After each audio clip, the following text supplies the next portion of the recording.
Let's go.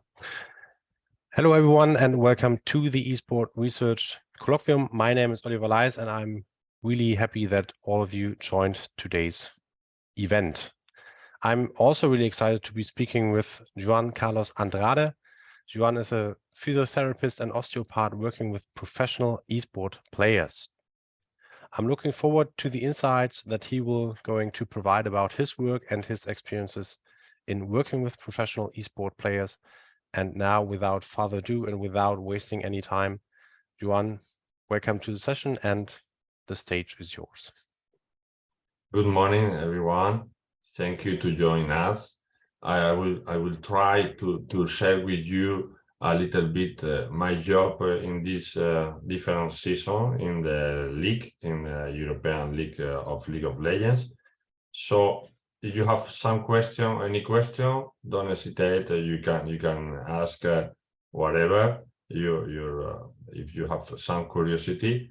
So I want to say thank you to Oliver, to the Esports Research Network, and the job that they are doing to share what we do and to do a science way to explain the e-sport and to share with the people how we do, and to do more place to the e-sport science. So I'm Juan Carlos Andrade, as Oliver said. I'm physiotherapy and osteopath. I have been working for, you have here my Instagram, Twitter, LinkedIn. So I have been working for like 15 years old in the professional Spanish leagues in basketball, in football. Now I work for the different athletes, more personal physiotherapist, and I have 2 clinics in Spain working every day with professional athletes. So what I do after all these years working with professional teams and athletes, elite athletes, I decide to say what I do in one methodology. So I registered my own methodology based on the integration of the most effective therapies, the modern therapies with the traditional or with the physiotherapy and the osteopathy techniques. So what I do is the integration between, you will see after what kind of technique I use, what kind of device I use, and how I do this therapy. So the origin of IPK is my methodology is integral personal care. What I mean is the system, IPK system. The origin is all the techniques that we do with the physiotherapy, with the osteopathy, but without forgetting the new techniques. I will show you after what kind of new techniques. We use the virtual reality, we use the thermography. All these techniques is based on the science methodology. So how I organize all this therapy. So my way to organize this, first of one is IPK exploration. We need to know all about the players, and in e-sport we have to know not also the physical but also the mental. Oliver knows more about that. So we want to know what kind of rate nature we have, material we have. So we use the osteopathy. The clinic osteopathy give us the holistic view of the player. What I mean is the integral vision, not only the physical, not only the mental, but how these two parts of the person can react, or can, for example, some mental problem, some stress can give us a physical problem, or in the other way, a physical problem can finally finished by a mental problem, no? or stress, overuse or burnout. So in IPK, we think that all the parts of the body are connected, and this concept is the tensegrity. Tensegrity does mean that all the parts of the body are connected by the fascia, by the muscle, by the nerve. So when we are playing, we can forget that we are using the brain with the hand-eye coordination, but we have also the rails, are the nerves, the muscle, the tendon. So all these parts are connected. So we think always that.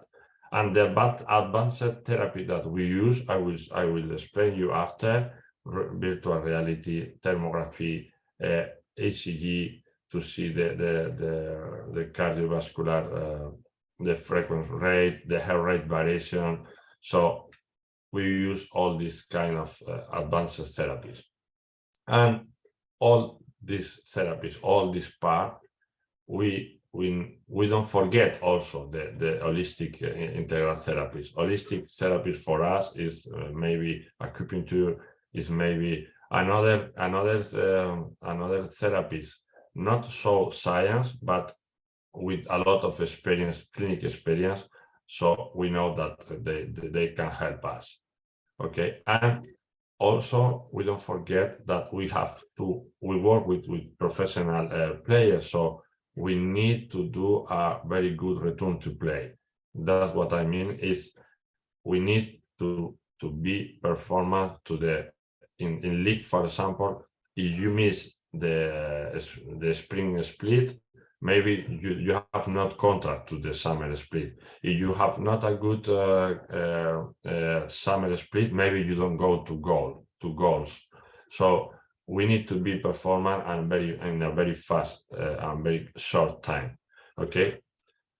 All what you see here is my therapeutic arsenal. What I mean, with all that, I work every day in league. Every time I go to Berlin, I bring with me all my staff, to do my job. So you can see here, but that helped my manual therapy, that helped me to know all about the player, So the IPK strategy is very, very easy. First of one is the prevention and detection of early injury, by also to know the neurophysiological overtraining. What I mean, we need to detect before the player know that he has pain in the elbow or in the wrist, So that's my job, to detect before that he feels something, okay? And when you have a problem, you have an injury, to recovery and the faster return to play. We need to recover in a few sessions, and you must be better than before. When I have a player with some problem, I say also always, don't worry, you will back better than before. Okay, so we have to try to train and to recover this player to be better than before, not at the same state of health, but before, better. Okay, and for me is what I like the most, what is more interesting, is to improving and monitoring neurophysiological performance. What I mean, not also, we normally when we think about physiotherapy, we are thinking about injury, but I like the monitoring of the neurophysiological performance. We can use a lot of techniques, a lot of devices to improve the performance in eSport. We have TDCS, we have motor control, exercise. We have a lot of, or not a lot, but I use some or a few techniques to improve the hand-eye coordination, the reaction time, the cognition, learning. So we can help to the performance coach of the team. We can help the head coach to know what happened inside. I will show you after, during the scrim, during the match. I do the monitoring of each player to know how they react with the heart rate variation, with the heart rate. So we can measure how he's feeling the match, if the stress is blocking some cognition area. So for me, it's very important to know what they are doing every day and to control. I control every day how they are. They do the Google the wellness test to give us the information of the subjective part. Say, okay, I'm tired, I didn't sleep well, and after, with the heart rate variation and another device, we can see the objective information of the autonomic system nerve. Okay, so this area for me, I think is very important in the sport, because when you have not a very good sleep, or you don't sleep well, or you feel that the train is very very heavy, your injury is close. Okay, so we have to be here to prevent and detection before, but how? Monitoring neurophysiological performance of each player. Okay, the first of all that I do for each player in league, in e-sport, is a genetic test. Why a genetic test? Because with this genetic test, we have a lot of information about the player. Okay, we can know how he has three profiles. Okay, the sport profile, the injury profile, and the mental or psychosocial profile. Okay, so with this information, we can know if you have more tendency to support the stress, if you have a tendency, genetic tendency to elbow injury, or knee injury, or tendinite injury. So like that, we can personalize better the planification of the performance coach, and I can control, I can follow closer how this player are training, or how this player is suffering this load of the training. So for me, it's very important. The IPK genetic test is the first thing that we do for each player. And with this information, here you have the actionability. The actionability is when I have the information of the genetic test, I pass this information to the coach, to the team, to know more this player, and to adapt better all the training, how we push this player. Okay, imagine you that you have a genetic test of some player saying he doesn't support the pressure when you talk very loud, or so what we can do? Okay, with this player, we must to be soft, we must to talk in another way to I don't know how to explain, but it's to give him the power to show us the strength, okay, of the ability.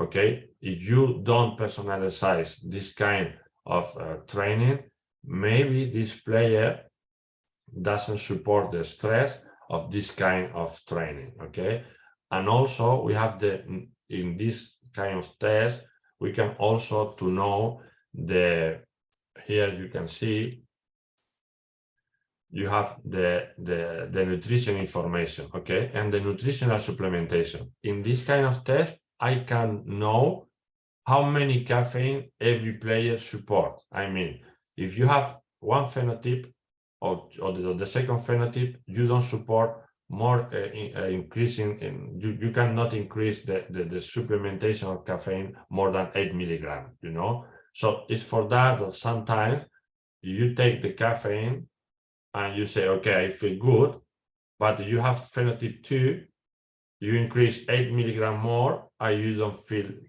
performance, you know. So we can know that with that kind of test, you know. Also the nutrition and the supplementation, we can personalize it, okay. This is the first one that we do, and that's how I do the prevention or the detection of early injury. Here you can see the manual exploration. We don't forget, because we use a lot of device. I don't forget the hand. I don't forget the real, not the real, but the traditional way, no, to touch the people, to know how the back is, how the elbow is. But also I use the thermography, okay. With the thermography, it's a very useful device, tool, because we can know before, okay, before the player feels some pain, I know the variation of the temperature between each hand or between each elbow. That give us a lot of information before the player feels something. I have the pre-season, during season, and in different sessions. Okay, this kind of information, and we can compare, and we can know if the temperature is increasing or not. Okay, I also does the biometrics analyze. Okay, and with that we can see the position between during the screen or during the match, but also I do also for the clinical exploration. Okay, I didn't put the picture because I didn't want to show the players without too close, but I use also here, you know, to know the imbalance in the elbows, in the back. If you are like you, Kabir, that you are seated like that and you have pain, no? So we can control, okay? The science say that if you are like that, if you are in the normal position, in the line gravity, you support 5 kilos. But if you do the only 15 degrees, it's 15 kilos. So you are working with 15 kilos, but if you do more than 15 degrees, 20 is 18 kilos. So the weight increase more than you are pending to the computer. So imagine that when you are running, put you 15 kilos more. You feel, no, you finally you will be tired before, you will feel pain before. So the position, the biomechanical position of the player is very important to be performance. Okay, it's not that everybody must to be straight, but we must to control how much you are bending the knee or how your elbow are, you know. So for me, the objective or the best thing to do it is with the biometrics software. Okay, and also I use the ultrasound. Here is the ultrasound, the new technology without connection, wireless. Okay, and you say, yeah, but ultrasound you don't see, but here I'm seeing with the keyboard. So I know I can see during the practice if when he are playing League of Legends, if maybe the tendon of the tissue inside is suffering, or if something is not going at a good way, you know. So we have more. I do more technique to the prevention, but I will want to show you exactly four that for me are the most important. Okay, with this kind of information, we can work after to improve better. Okay, and for me, when you are in a professional team like that, all the people are thinking, today the bot liner, the jungle have a problem, have a pain, please tomorrow we have a match. Today we have 4 screens. So we have no time. We have no time to lose. So we have to do a very deep impact therapy. For that, what I do is my therapy, IPK therapy, is I do the integration between manual therapy, but you can see here I have the radio frequency.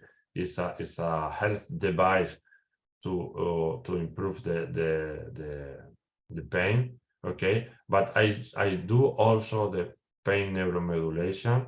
Okay, here we have a needle, acupuncture needle, and we use a device to do the neuromodulation. Neuromodulation is to release the pain directly from the place of the pain to the autonomic system nerve.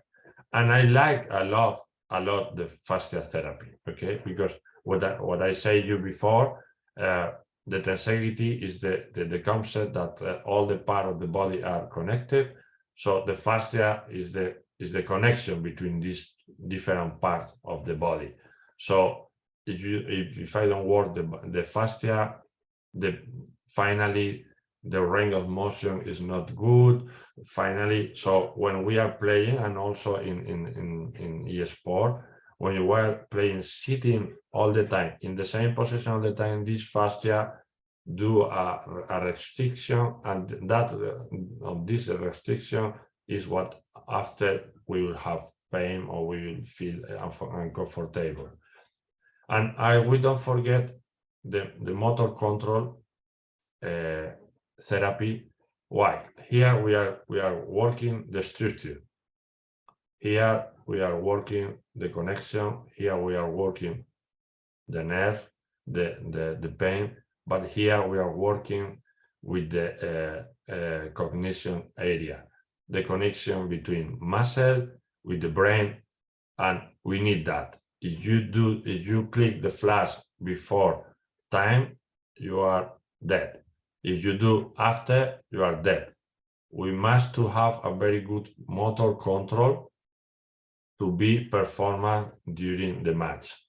Okay, so that's a very important thing. That's, for me, is what is very interesting to work in eSport, is because we have to work also the cognition area, the brain, the cognition, the hand-eye coordination, the reflex. So we have to work this combination between body, brain, and how they react in different moments, you know. What I like, I told you before, monitoring the neurophysiological, when we work about neurophysiological performance, is what I said you before. We have, for example, here, we are with the heart rate variation. Heart rate variation gives us the information about the autonomic nerve system, and that can give us the information on how the stress is, or how the stress has an influence in our player, how the player feels today, okay? And with that, we can do different technique or different protocol, okay? And I like to have here they are in the screens playing League of Legends, and here I enter screen during the screen, and I'm following and checking the biomarkers. In that case is the ECG to know, for example, in which moment, for example, if you have a team fight, how the ECG react, how the player are reacting. The frequency is increasing, decreasing, the figure of the ECG is the same. So that gives us a lot of information on how this player is reacting to the screen. Okay. I remember that in league, the screens, the training is not training with the computer. They are training always with the other teams, with the other team from the league. Okay, so that means that every day they are playing with the professional teams. Okay, it's not a screen, it's not a training, a relaxing training. is always a very stressed training or screens. So that's we have to control. And for the motor skill, I will show you before the laser, but I use more than more the virtual reality. Okay, I use he's the rapid coordination, okay, reaction, to improve that, to improve the connection between brain and motor control. Okay, but we use the virtual reality, and here you can see that we are more than more. I'm trying to convince the player that during the match also you can do something. Okay, here you can see that before I arrived to this team, during the break in the match, they were seated talking or watching the TV or something, and now they are worried about to release the load of the neck with the massage gun. So little by little, they are understanding that they need to preserve the body, and that and to know that is very important to be performance. Okay, not also during the match, but during all the days during all the week. And how I, for example, if I detect during my visit that some player need some exercise, what I do here is that I use this software is based on the artificial intelligence, okay, and you can follow from home. I mean, I put the exercise to the personal protocol for this player, and he does at home. And if you don't do good, you have to repeat.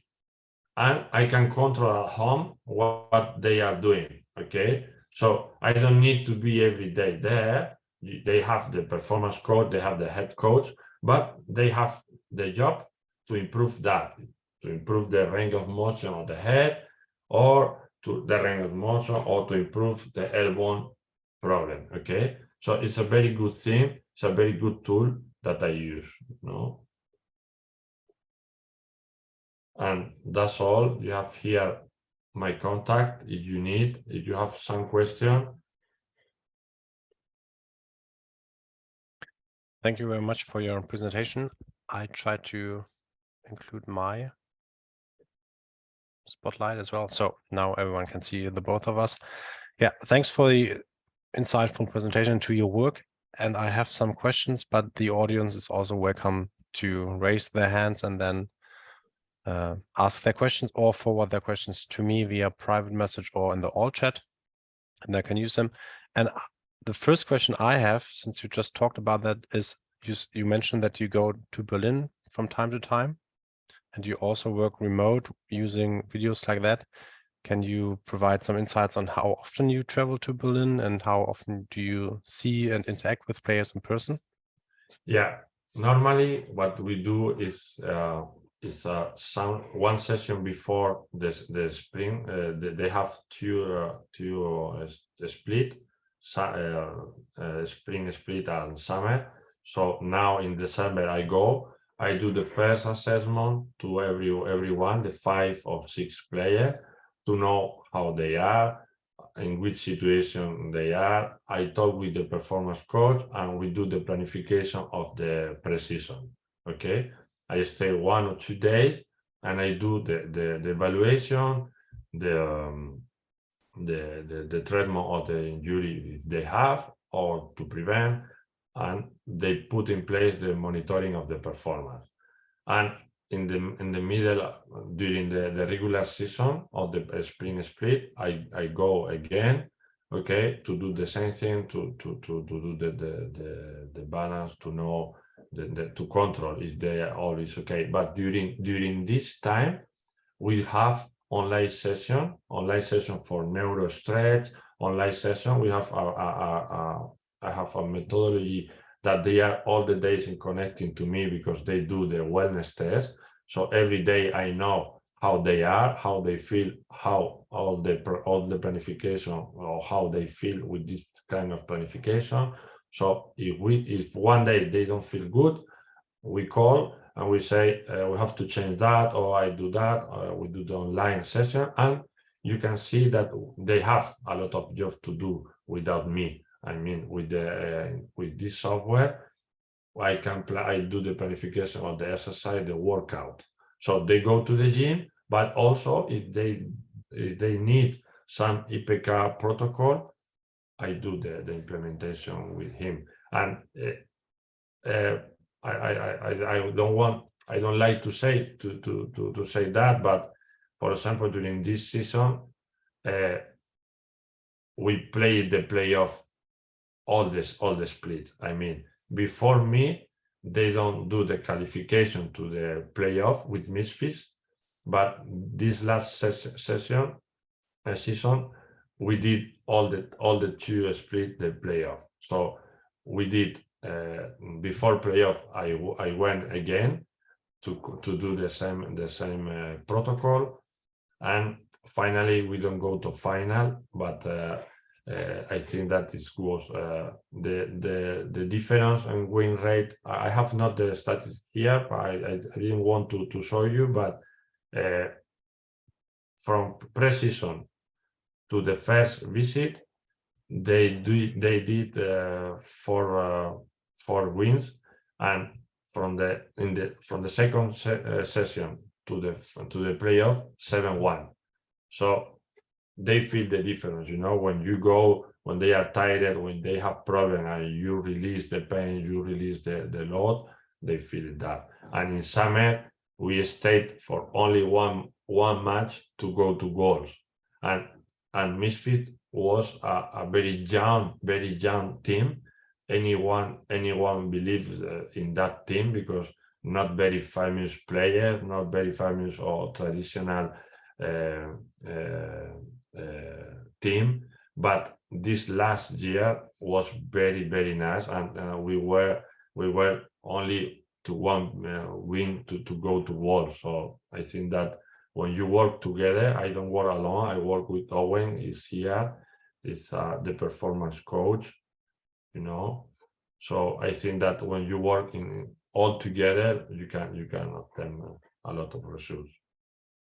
Yeah, thank you. What I'm hearing is that your approach, traveling there from time to time, works well in esports, but do you think this would also work in other sports or traditional sports? Or is this the esports environment that makes this effective? No, I think when your methodology is to adapt or to do in a personal way, you have always results.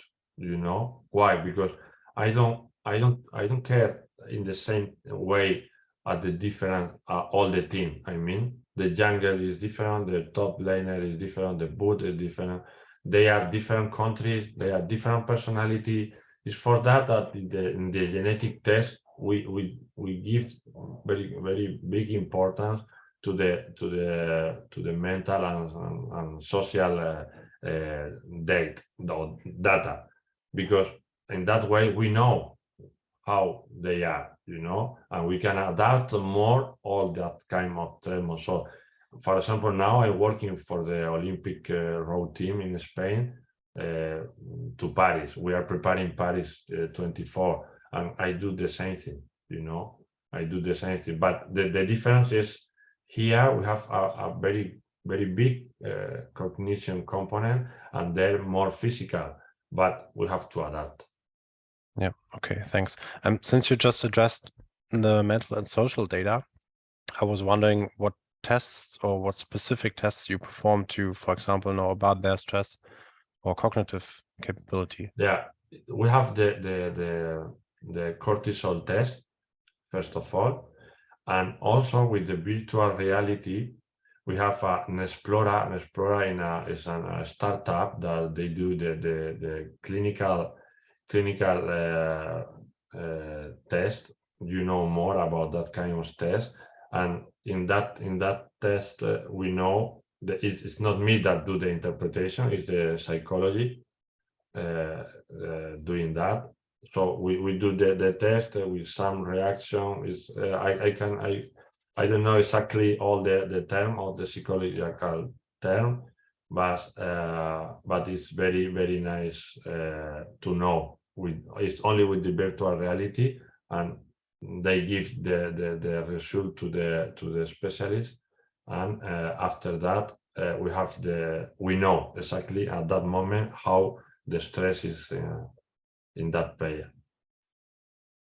Okay, and yeah, was just thinking what question should be the next one, and I think it might be really interesting to talk about the issues of physical areas that seem to be of special importance in esports. So based on your experiences, what are the issues that players have? We talked about the head position.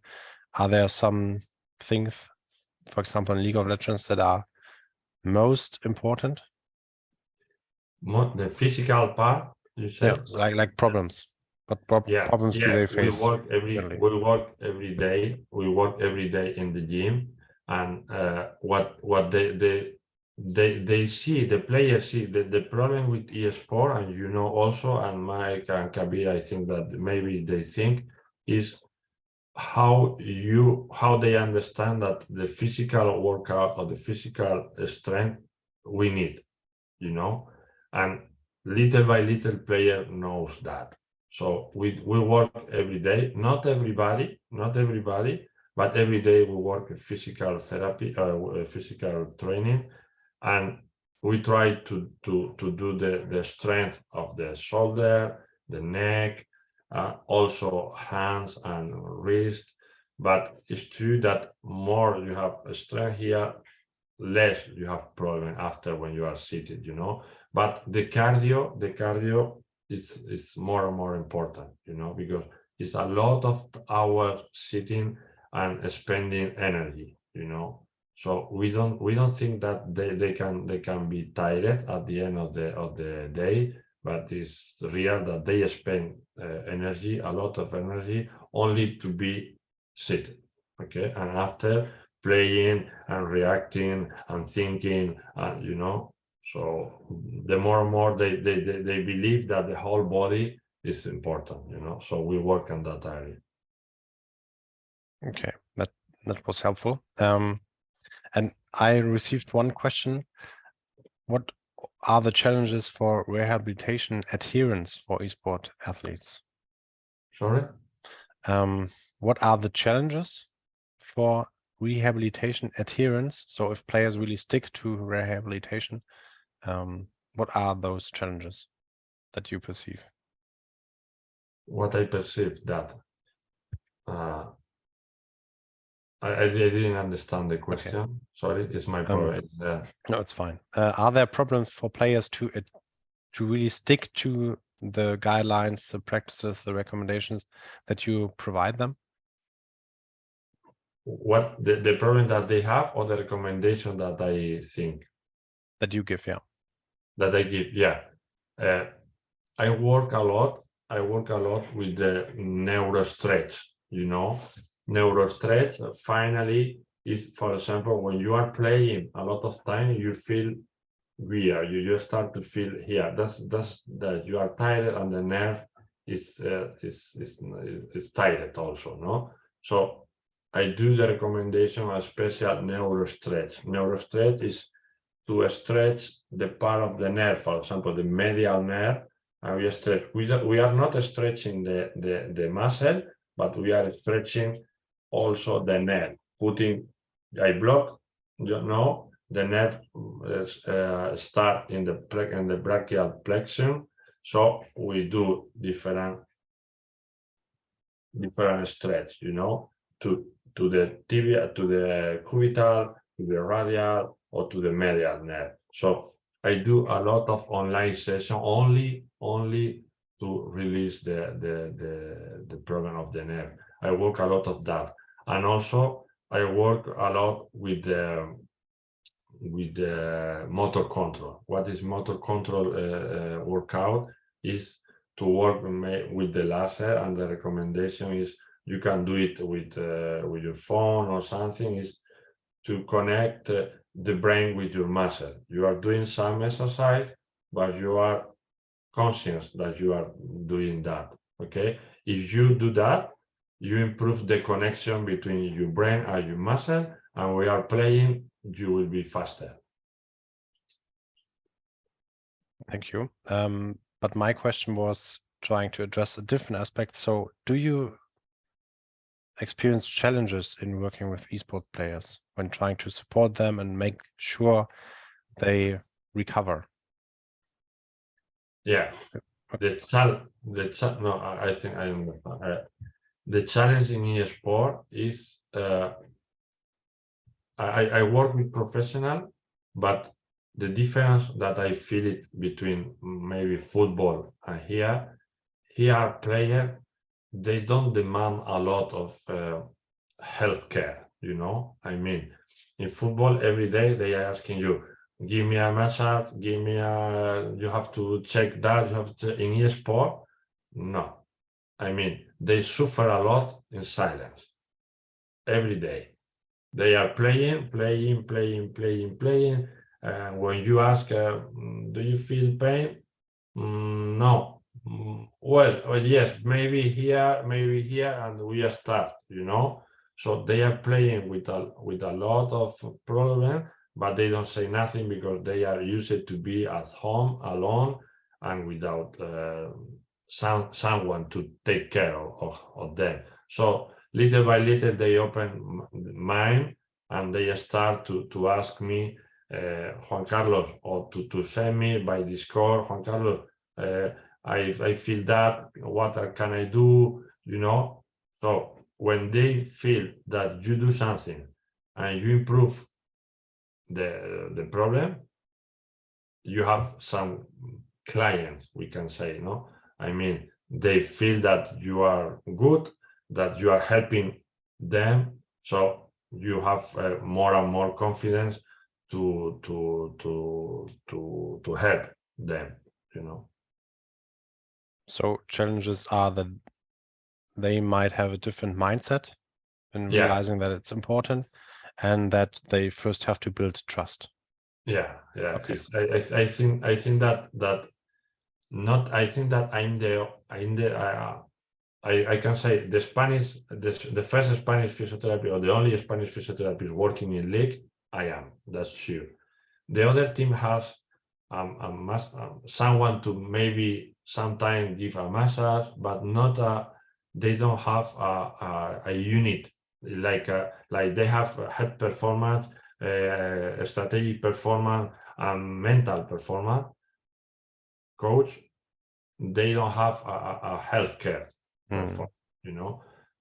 So I think that little by little we will try to show that all the team in the same way that the football, basketball, rugby, hockey, any sport has a physiotherapist or a specialist in health and performance.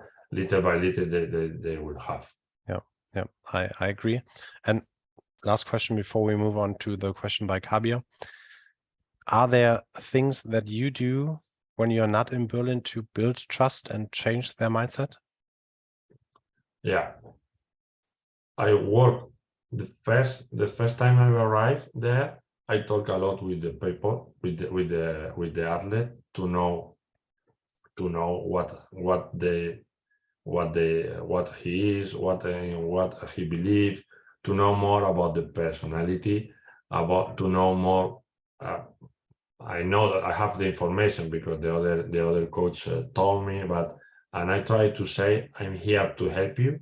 I'm not here to do because sometimes they can feel, oh, this professional therapist come here to check me, and if I have a problem, I don't play tomorrow, or I don't play. No, so I try to explain, I'm here to help you. Your team is spending a lot of money to bring me here, and I'm here to put you in the best performance state to become the best player, you know. So I talk with him, and what you want.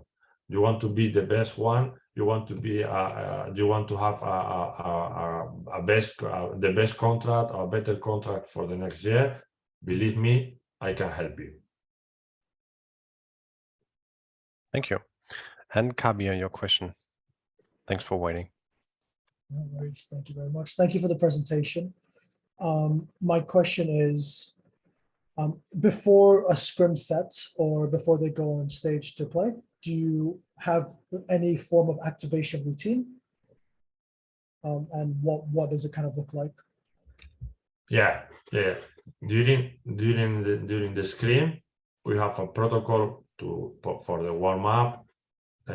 We also, when we, the way that we work is they play on a scrim. We wait. We go to the other room to check with the strategic coach to know how you will be there, or you are there and you must to change when you go to the mid lane. So we have all this now, and it's true that it's difficult. It's difficult to put in place some protocol, some warm up or something during. But you can see in my presentation that when we go to the studio, to the match, we do also a warm up there. And what the performance coach believes that between two matches, we must to go out from the studio to be to breathe the air, and there sometimes, not all the time, because it's very weird, outside to do some exercise, all the people watching you, but when we are in our room, you can see with the massage gun, they are using the neuro stretch, some exercise, why? Because they know now that helps everybody. So we try. It's not easy to put all in place, because imagine I put in place one protocol, they lost.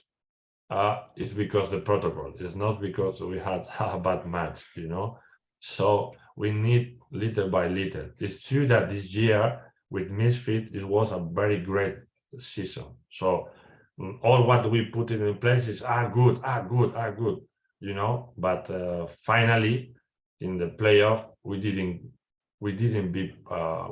stay performance really. In the spring playoff, we lost, and in the summer before was also. So I think that we needed to change something. Now Misfit disappeared. I will continue. I can't say, but I will continue to work in league with other teams. But Misfit disappeared. But it was a very good structure, and all what I say, we did. Okay, so they believe it in my job and what I say, because I saw the objective. I saw the objective data. It's not because I say, no, you will feel better. No, you have here the stats, here every day how they are. So it's I work like that, very very with data from every day. And then my second question relating to this point is, although there's a small community of professionals, there's a wider community that spend hours and hours playing these video games in the hopes and aspirations to become professionals. What are like your 2 or 3 tips for them to be a bit more aware of themselves and their body when they are spending 4, 5, 6 hours, after a day of school behind their computer? Yeah, my next objective is to do that in Twitch channel. I did the channel, but I had no time during this session to put some video. But I would like to put some tips every week or every few days to know, for example, how to release the neck position, what kind of a stretch. The most important thing is to change your position during 20 minutes. Every 20 minutes, if you are playing, change the position. I mean, you are comfortable. I play FIFA, for example, so I can play like that. I can play always I stay like that, put the knife. I don't know why, but every time I change the position, I put the shoulder back and I straight. Okay, and for the visual fatigue, you must to change and to look forward 20 inch or 6 meters outside from the screen every 20 minutes for 20 seconds. Okay, and after you come back like that, you release the fatigue, the visual fatigue. Okay, and also you must to put some hydration of the, if you feel that your eye is dry, you must to put some collyrium or something there. And but if you follow my Instagram, I will put I have to start to put some tips in Twitch to explain that, to explain some tips to release the position and when you are playing, and to help the gamers to be in the best health. Thank you, Javier. That were two great questions. One question addressed what I'd like to know, if you are able to provide insights before putting them on social media, Juan, I would be really grateful. So you talked about the players' heads positions, and once you perform the biometrics and noticed issues, how do you help players to change this, like, learned behavior? They put their heads forward. How can they adapt beside changing the position every 20 minutes? Yeah, I some part is the when you are like that, we need to help the tissue to be soft to change. So that's the physiotherapist part that I do. You need to do the fascial therapy with device to do the tissue the opportunity to become soft, and after that it's the player that must to contain that position, no, with the brain motor control that position, but we need to help with some manipulation, with the osteopathy, with the fascial therapy, with the stretch, neuro stretch. So IPK is based on that. It's the integration of different techniques to help the people, to be to correct that. And but after I work 1 hour or 2 hours with the player, but he stays 15 like that, I can't win, never. I lost every day for that. So we need some. I do with some player. We have a small device that we put in the back. It's like with the I don't know the name here. You put here. It's comfortable, and we calibrate it in the good position. And when the player go down, the device do a vibration. So the player or the person say, "Okay, I have to be there."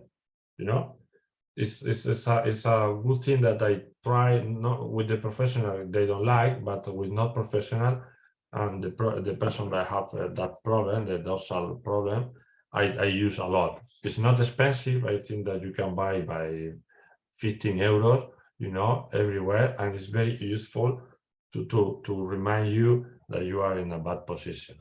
Okay, but it's my job, and also the educational job, and also the motivation job. Yeah, thank you. So based on your experience, do you see any differences in players that work out on a regular basis? And based on that, do you have recommendations for players to go to the gym, to be physically active? Is there a difference in issues and injuries? Injuries because in eSport or in esports. In eSport, the different injury that I see. No, I mean, do you have recommendations for players to be physically active, as you notice this influences?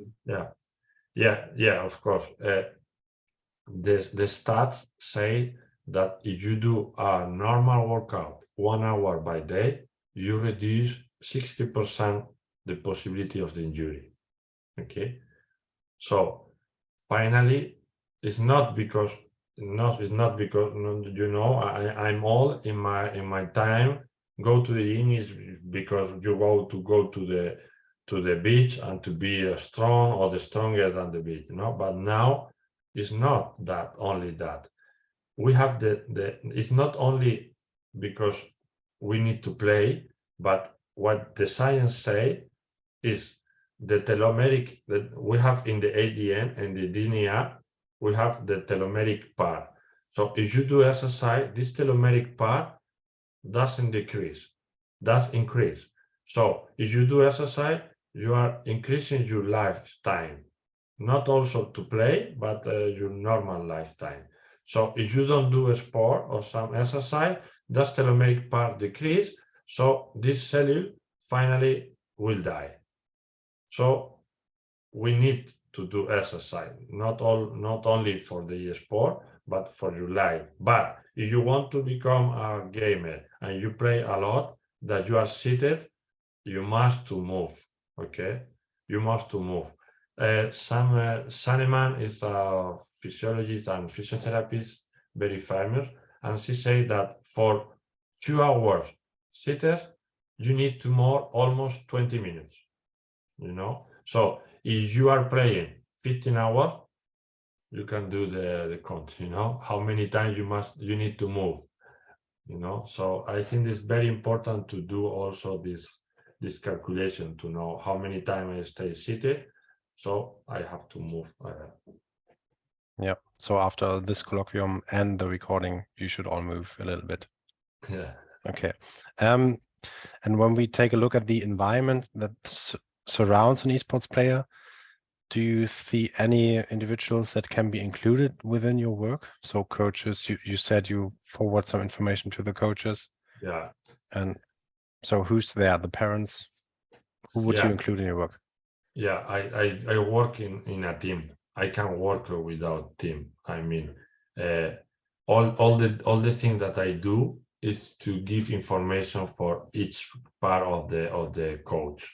I work very close with the performance coach, and normally now in the sport, performance coach has the physical part, but also the mental part. They are trying that. I don't know if normally they have the degree in psychology or in some part of that. So I think that we work, performance coach and me, we are close.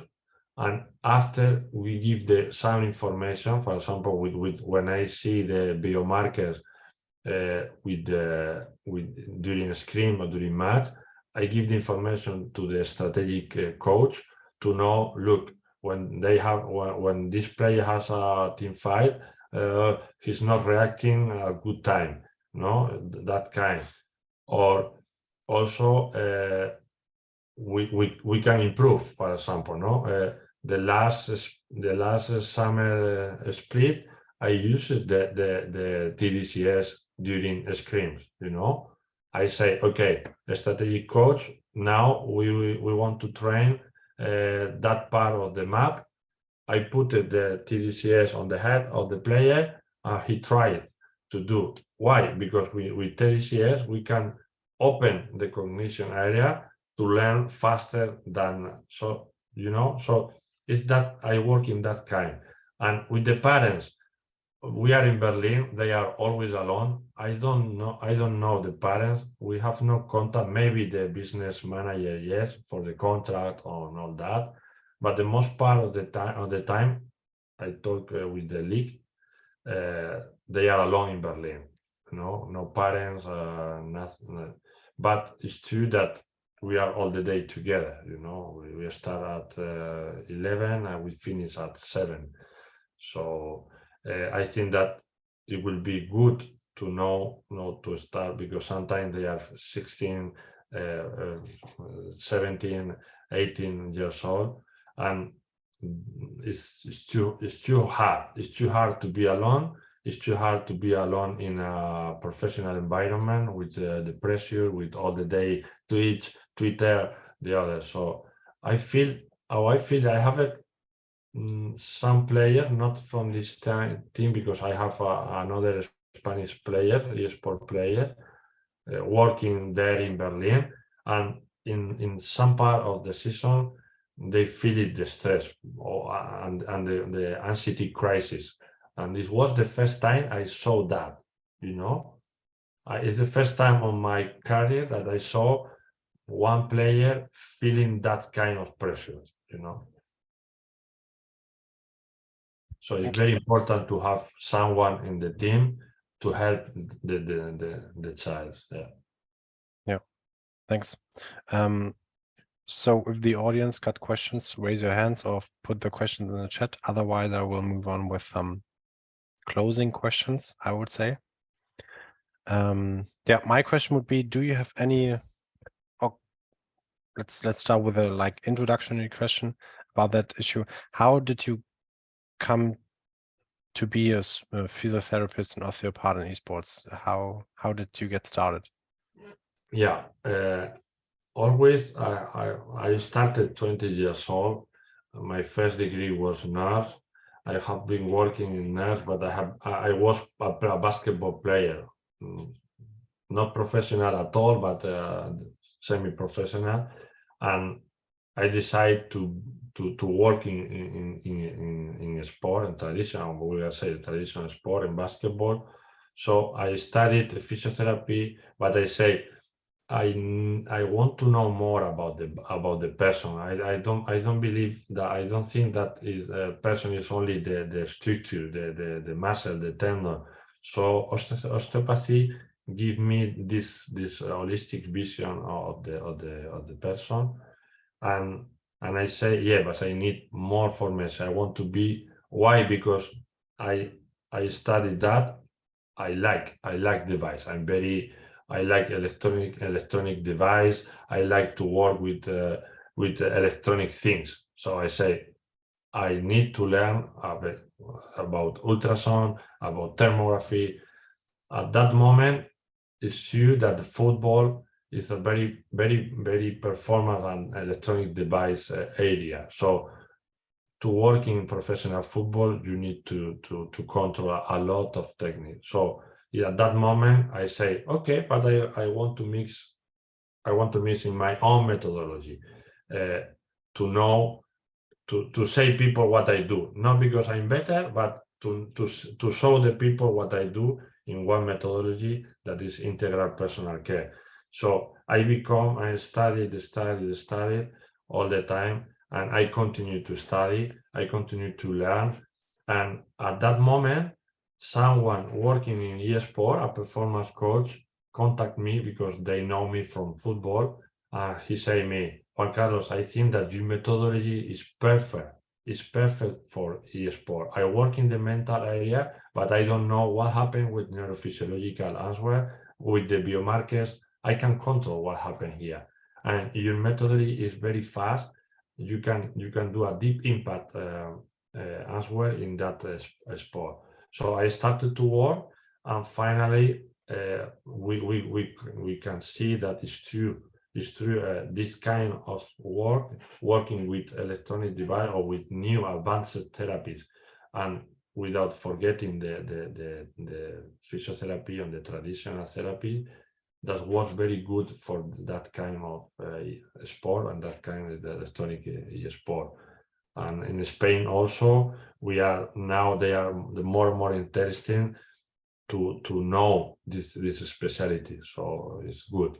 Good to I'm happy to be the pioneer to show the people, because I have to convince the physiotherapists that eSport player needs us, because they don't think they are city, they have not injured, but also I have to convince the gamer that they need help to improve their health and their performance. Yeah, so it sounds to me like the network that you built was helpful, and your experience and your work that was recognized as being beneficial for players and for others. Yeah. And beside those two aspects, do you have any recommendations for people that want to become osteopath or physiotherapists in esports? Yeah, I think that you must to have this. You must to study or physiotherapist, or osteopath, or you can be only one thing. I think. I mean, you must to have this integral vision of the sport players, you know, and you must to be ready to work with other part of the health areas and to integrate this data, you know, because it's very interesting to integrate the data of the genetic test, psychological test, and to do the interpretation inside the body, you know. So we are trying to put in place online course about my methodology in sport. I'm just at the point to do a degree a master in the university in Spain also. So we are doing little by little, but in a few months we will have online formation in the Physio Campus to know more. Actually, but it's in Spanish. It's not in English. We have a free course about fundamentation and injury risk in e-sport, but it's in Spanish. But I will try to do more and more in English to show the people the IPK in e-sport. Yeah, I love that, and I think it will be really, really beneficial for players and also for coaches. Since you just addressed the master's program that you're currently working on, can you elaborate on that a little bit? Provide more information? By the moment we have nothing. We have nothing in the net, but we are working about that. It's true that it's my fault because I didn't do the structure of that because I had no time with this last season. We are preparing walls. I thought that I will be in walls, but finally we didn't.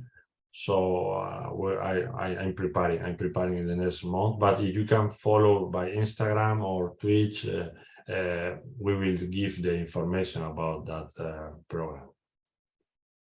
Thank you very much. So in the recording will be your social media handles, so people know how to contact you if they are interested, also about the information that will be provided on those channels in the future. Thank you very much. I think there are no other questions. So I was really happy with your session, with your presentation, with the insights in your work. They are really valuable. And do you have anything that you would like to add? No, thank you, Oliver, and Esports Network for this. And thank you, Kabir, to be here, and Ellen. Thank you so much. Thank you.